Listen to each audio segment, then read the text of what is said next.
When it's this hot, staying cool is crucial to staying safe, and that's why teachers and parents at some D.C. public schools are speaking out. They say the air conditioning in their classrooms is not working, and they are demanding some big fixes now. John Henry is following the concerns from Northwest. And John, this is really tough. You got a classroom of kids and a teacher, and it's hot. Not a good combination.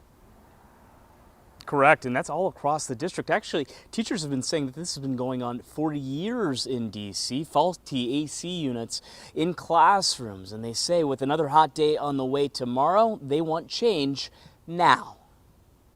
The week's hot weather wasn't really a surprise. After all, meteorologists had been saying it would be coming for days. Despite that, some DCPS classrooms still ended up toasty Tuesday afternoon. DCPS teacher Maya Baum said she and her 22 children were moved to a cooler classroom on campus when her room's temperatures hit 80 degrees. We're hot and uncomfortable. So why did it get so hot? Because her classroom's HVAC unit had broken down even after promises were made during the pandemic lockdown that such issues would be fixed. And we were told by city leaders that our buildings were ready and had done walkthroughs and work orders had been completed. The district's Department of General Services maintains DCPS schools. Its public dashboard showed Tuesday afternoon there were 262 work orders related to HVAC cooling issues at 100 DCPS facilities. More than 80% of them were listed as pending assessment from maintenance staff. And the idea that we can't see the obvious coming, that we aren't prepared, and that we continue to live this over and over again is frankly unacceptable. ANC Commissioner Evan Yates has 3 children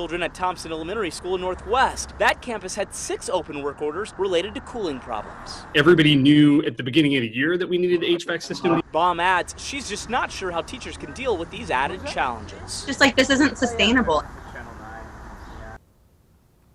Now, we reached out to both the Department of General Services and DCPS to see if they had a statement on what they're doing to fix these issues. We were told to expect one later tonight. We'll tell you when we get that. Meanwhile, Baltimore City Public Schools, just about 40 miles north of here, with their hot weather, they actually issued an early release both today and one for tomorrow due to the heat. Leslie? Yeah, they may have to do that in D.C. too. We'll see what's happening.